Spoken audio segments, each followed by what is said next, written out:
एक अच्छी CA articleship firm join करना कितना इम्पोर्टेंट। मुझसे कोई बोले ना कि मैंने अपने पूरे जर्नी में, अगर मुझसे कोई बोले कि तुमने एक गलती अगर कोई तुम्हें सुधारनी होगी तो तुम क्या सुधारना चाहोगी, मैंने एक बाउंड्री सेट करके रखा हुआ था and they even don't dare to ask me such things to do. और गलत जगह फंस गए हो तो वहां से ट्रांसफर ले लो। कोई भी काम अगर आपको ऐसा दिया जा रहा है जो कि अगेंस्ट है आपकी ट्रेनिंग के, तो उस काम के लिए स्ट्रिक्टली नो बोल दो। Hi everyone, I am CA Diksha Saini and welcome to my YouTube channel. So कुछ टाइम पहले मैंने एक वीडियो डाला था about my worst articleship experience and I was going through that comment section, और कमेंट्स पढ़ने के बाद मुझे लगा कि मुझे एक और वीडियो बनाना चाहिए about how you can choose a correct CA firm for you. Okay, so point number 1, the interview red flags. तो आपका सबसे पहला फिल्टर होता है आपका इंटरव्यू रूम। अगर आपके प्रिंसिपल आपको कुछ ऐसी बातें कहते हैं, वो कंप्लीटली रेड फ्लैग हो सकता है। जैसे कि अरे बेटा, हम तो एक फैमिली की तरह काम करते हैं यहाँ पर। तो देखो, फैमिली की तरह काम करना तो ठीक है, लेकिन वो आपसे कुछ शायद ऐसे भी काम करवाएंगे जो ट्रेनिंग का पार्ट बिल्कुल भी नहीं होता है, तो ये कंप्लीटली रेड फ्लैग है।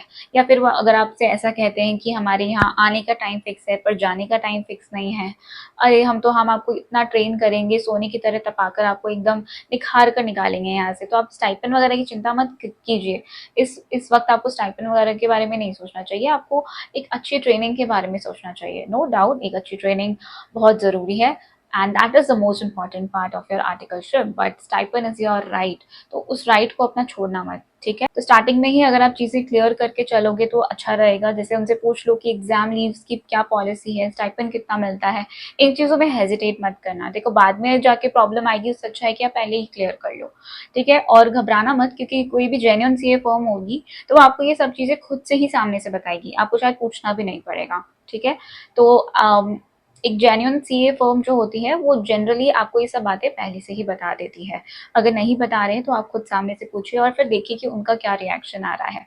तो ये बहुत इंपॉर्टेंट है, और ये कुछ चीज़ें हैं जो आपके लिए एक रेड फ्लैग हो सकती है, और आप समझ सकते हो कि ये आपके लिए सही फर्म है या नहीं है।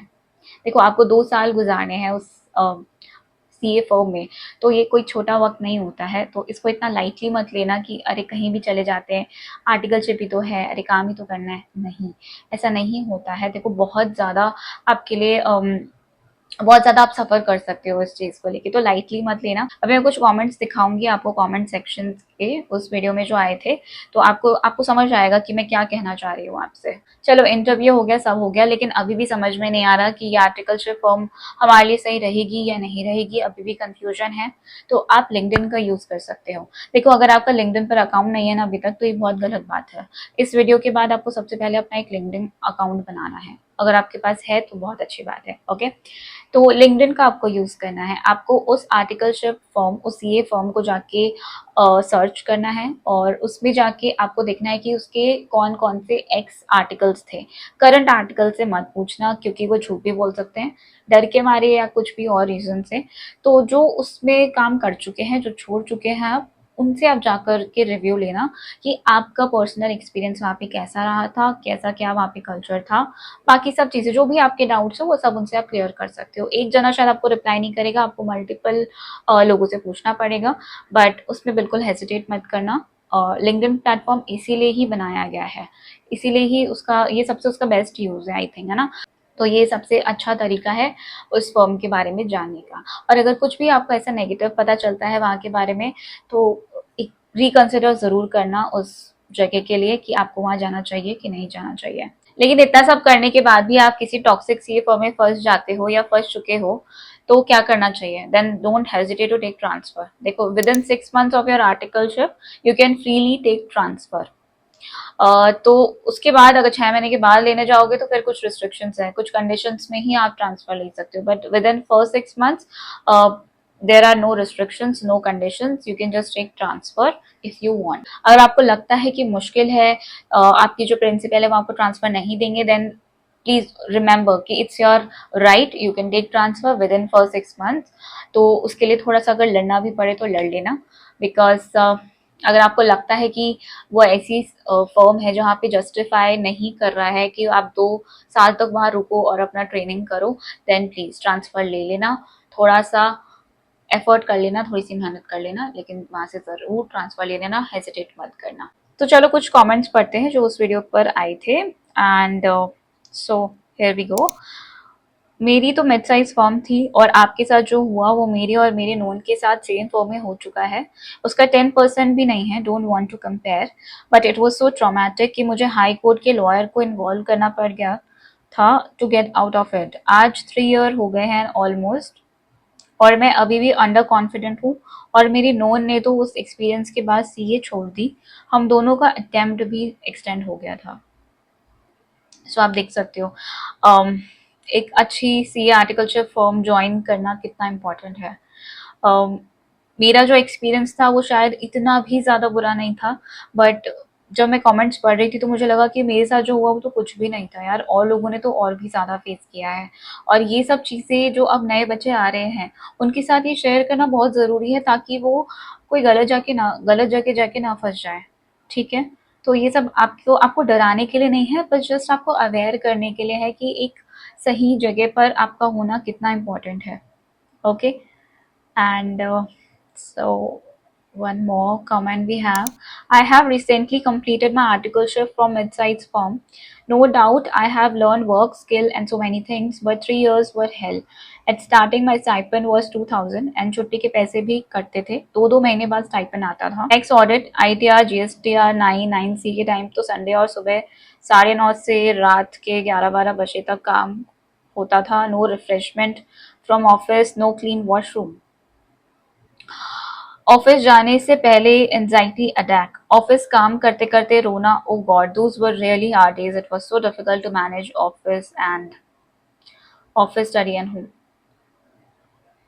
सो देख रहे हो आप, इस तरह के एक्सपीरियंस होते हैं, लाइटली मत लो। और अगर मुझसे कोई बोले ना कि मैंने अपने पूरे जर्नी में, अगर मुझसे कोई बोले कि तुमने एक गलती अगर कोई तुम्हें सुधारनी होगी तो तुम क्या सुधारना चाहोगी, तो मैं यही सुधारना चाहूंगी कि मैं अच्छे से रिव्यू लेकर जाती अपना। जो मेरा सिलेक्शन था आर्टिकलशिप फॉर्म को लेकर के, वो उसमें मुझे मेहनत करनी चाहिए थी और अच्छे से डिसाइड करना चाहिए था कि मुझे कहाँ जाके आर्टिकलशिप करनी है। और ये कमेंट पढ़िए।